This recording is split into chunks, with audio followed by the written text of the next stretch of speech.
Yeah, we begin with an incredible rescue to show you. A Tucson man recovering this morning after falling 15 feet down a hole in his own backyard. Yeah, that hole, an old septic tank. Now, these right here are pictures he was able to share with us.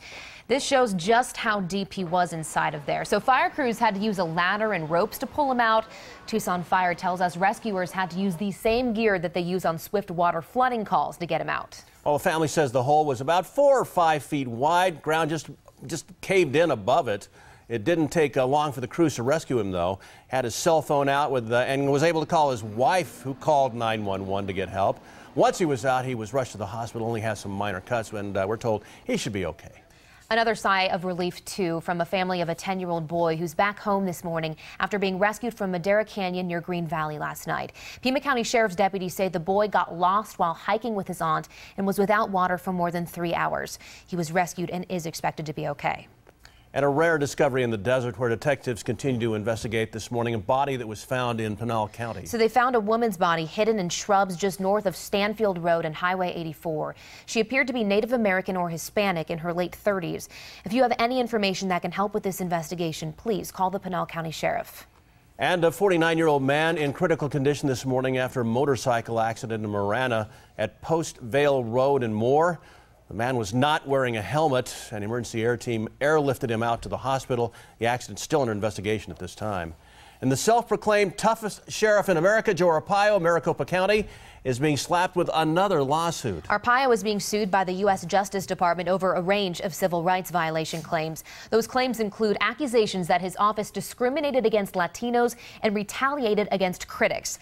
The Justice Department's case is separate from a previous racial profiling lawsuit filed against Arpaio by immigrant rights advocates.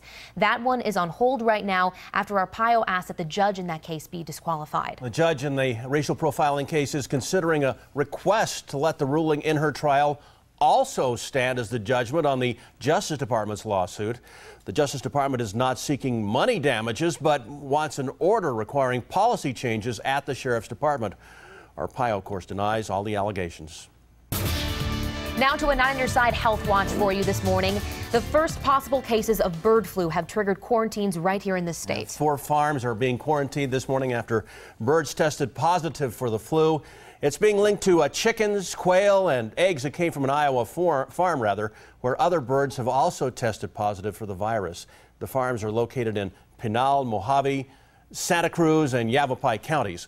These farms are now being tested for the virus. A bright spotlight is shining down on a community that was very much once in the shadows. Transgender people now seeing more publicity with the recent announcement of Caitlyn Jenner and her transition. KGUN-9 on Your Side's Megan Thompson has more on this. Megan. Listen, Greg, all this attention is bringing much more awareness to the transgender community, but far too often people are targets for harassment. Today, the community is coming together to bring help and hope to those who need it. It happens while waiting for the bus. Harassment on the streets of Tucson. Violence among the LGBTQI community is absolutely underreported. The Behavioral Health Care and Wellness Center Living Out Loud says most of their clients are victims, yet they choose not to report it. A, they don't know how to report it. B, we often don't feel like we're going to be believed. The Tucson Police Department and Living Out Loud decided education was key in making a change here. So the event today will allow officers to share information on how to report, tips to stay safe, as well as give the community a chance to express their violence and safety concerns. Really, as a community, need to take responsibility for being respectful to others, even if we perceive them as different. If you want to attend the event, it's being held today from 1 to 2 this afternoon at 3130 East Broadway Boulevard. Now you can find all the information on our website right now, KGUN9.com. Megan Thompson, KGUN9 on Your Side. All right, Megan, thank you.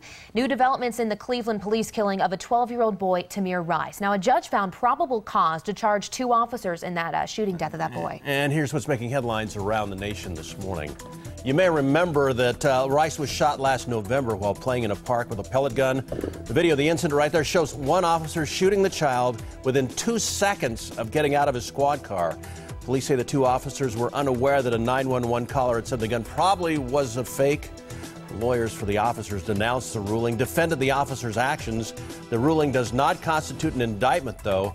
A prosecutor says it's really up to a grand jury to decide if the officers will be charged.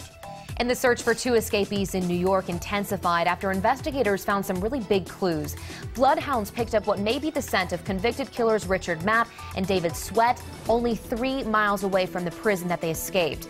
Investigators also found matted grass or leaves that looked like someone slept on the ground there. Also imprints of a shoe, even food wrappers.